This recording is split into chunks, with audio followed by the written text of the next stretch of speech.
J'aime Carlo Bengio, j'ai toujours aimé Carlo Bengio. J'aimais sa famille, sa mère qui dirigeait la Goutte de lait au Maroc avec une générosité indifférente aux religions et qui m'avait sacré plus beau bébé de Casablanca, titre que je revendique encore aujourd'hui, que vous le vouliez ou non. J'aimais sa sœur Flore, son frère Berger, chef scout, mais surtout Carlo, alias Serval, c'était son totem. C'est lui qui m'a donné le goût du théâtre et de l'écriture.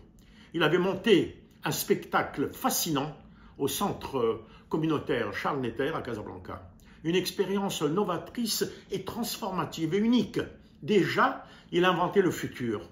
Il n'avait pas 20 ans et pourtant, il était un créateur visionnaire, un génie refusant de reconnaître son propre génie. Vagabond de la lumière, acteur, metteur en scène, poète de la vie, il aurait pu aller bien plus loin, mais il ne l'a ni voulu ni cherché. Il préférait vivre l'instant en loup solitaire qu'il était. Pourtant, il n'avait que des amis, des admirateurs, parce qu'il était pur, pur en lui-même et pour les autres.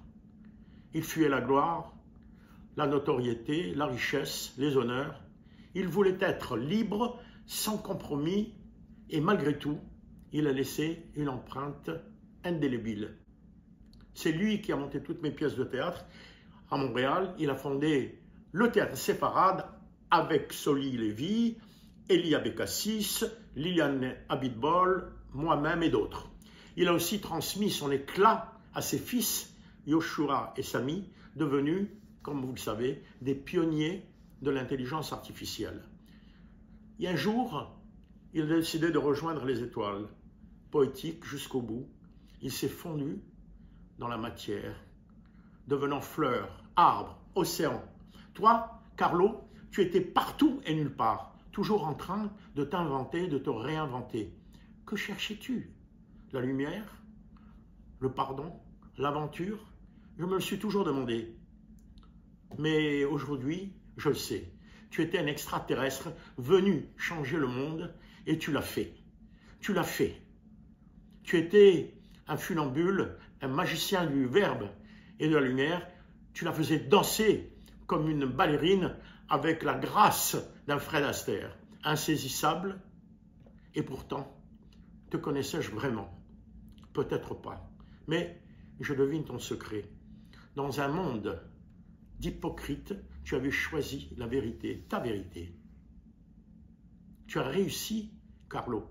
Contre toute attente, tu as réussi et tu es parti comme tu as vécu, sans rien demander à personne, sans bruit, comme une ombre, un nuage, une fine pluie sur le visage. Mais toi, qui t'en doutais pas, sache-le, tu es devenu une lumière toi-même, comme une étoile, comme un soleil, brûlant, chaud, radieux, complètement, totalement illuminé. Adieu, Carlo.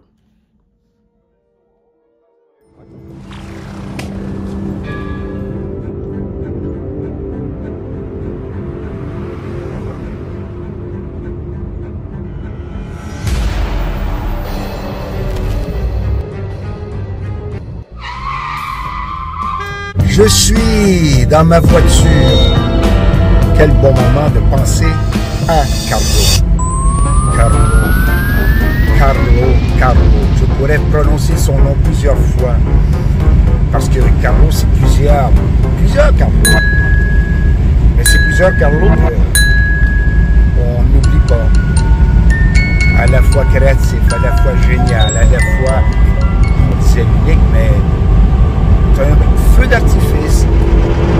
Quelqu'un que j'ai rencontré dans ma vie avec beaucoup de plaisir, beaucoup de surprises. Il n'y en avait pas d'autres, Carlo. Puis au fur et à mesure, on a fait des tournées ensemble, des anecdotes de tournées qui sont incroyables. Je me souviens de tourner en rond pendant une nuit entière avec Carlo à Amsterdam. On allait faire des spectacles là-bas souvent et on refaisait le monde.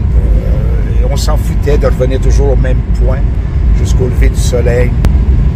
On a travaillé côte à côte, des nuits, des jours, parce qu'on habitait en plus la famille Bengio et nous, on était à un moment donné une commune d'habitation, une commune de création.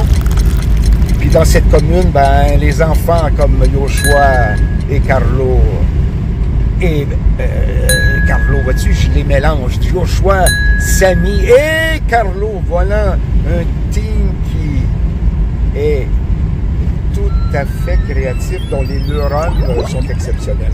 Alors, je vous aime, et puis la vie, elle est ce qu'elle est. Il y en a des partis, il y en a des pas encore partis, mais un jour, on va tous être ensemble. On vous adore, on vous aime, à bientôt.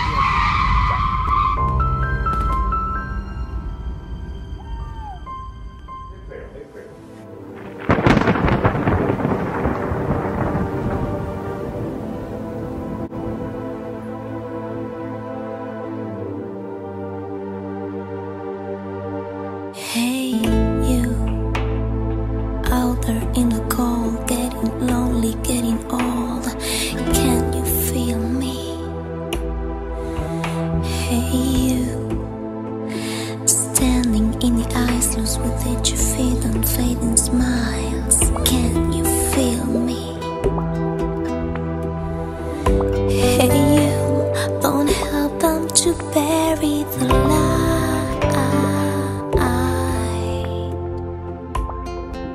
Le 10, 2,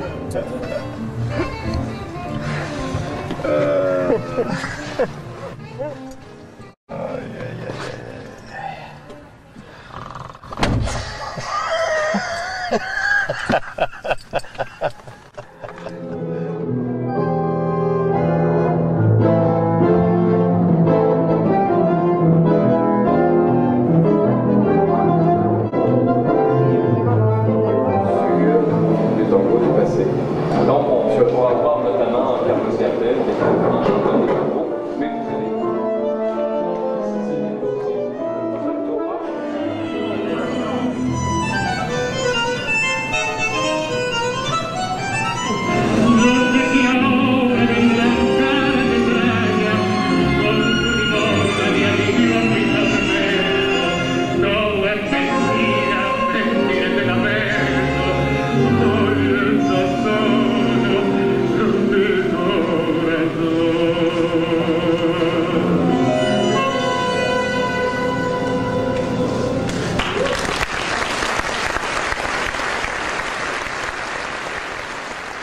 J'avais 15 ans et demi lorsque j'ai rencontré Carlo à l'occasion d'une audition pour une pièce de théâtre amateur à Casa. C'était un être tellement différent de toutes les personnes que j'ai connues, croisées ou rencontrées à Casa, en France ou ailleurs. Il avait 20 ans et il avait étudié entre autres au Cours Florian à Paris, en théâtre. Et il avait même joué dans plusieurs pièces de théâtre.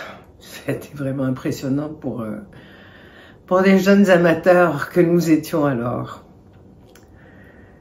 Carlo m'a fait découvrir qu'il était toujours possible et même acceptable dans nos sociétés de vivre à sa manière, de découvrir ses propres règles, son propre mode de vie, sans porter atteinte à quiconque, de vivre finalement comme un artiste qui crée sa propre vie, comme une œuvre d'art. Je suis Samy Bengio, je suis le deuxième fils de Carlo.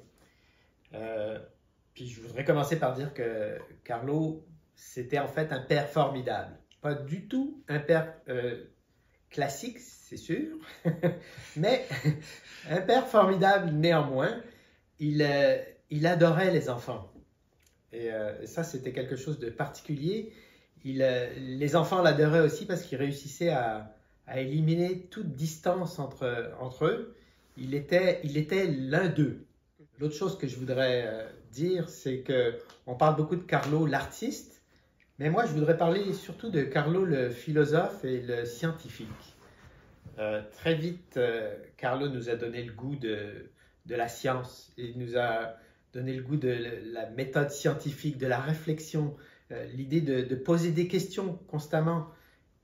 Et en même temps, il savait aussi écouter, il savait observer, bref, tout ce qu'il faut pour un scientifique. Et assez rapidement, il s'est rendu compte que Yoshua et moi, on était intéressés par l'ordinateur, à une époque où ça n'intéressait personne. Et il nous a encouragés là-dedans, puis ensuite on s'est intéressé à l'informatique en général, et évidemment plus tard à l'intelligence artificielle, ce qui est devenu notre carrière. Mais il adorait ça. Il adorait la technologie, ça se voyait sous plusieurs façons. Il adorait les caméras, il utilisait les ordinateurs pour éditer ses films. Enfin, c'était quelque chose d'important pour lui. Mais en même temps, il s'intéressait à tout ce qu'on faisait.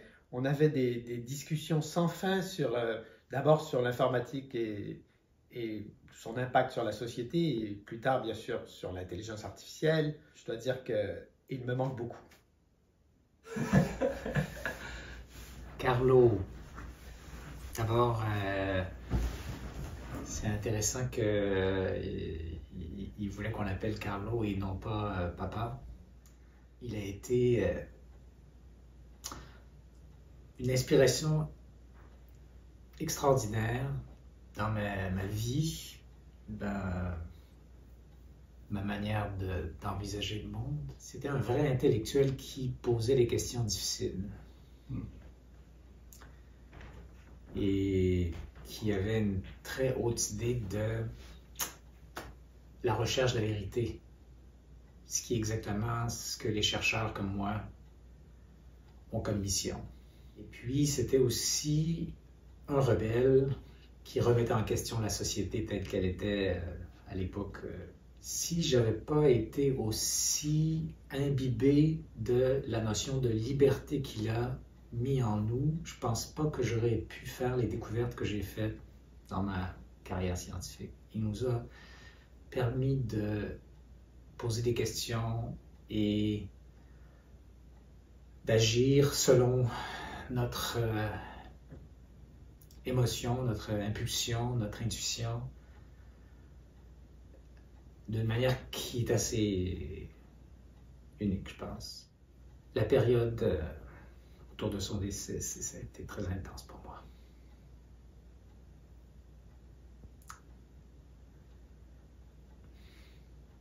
Justement, à cause de tout ce qu'il m'a apporté.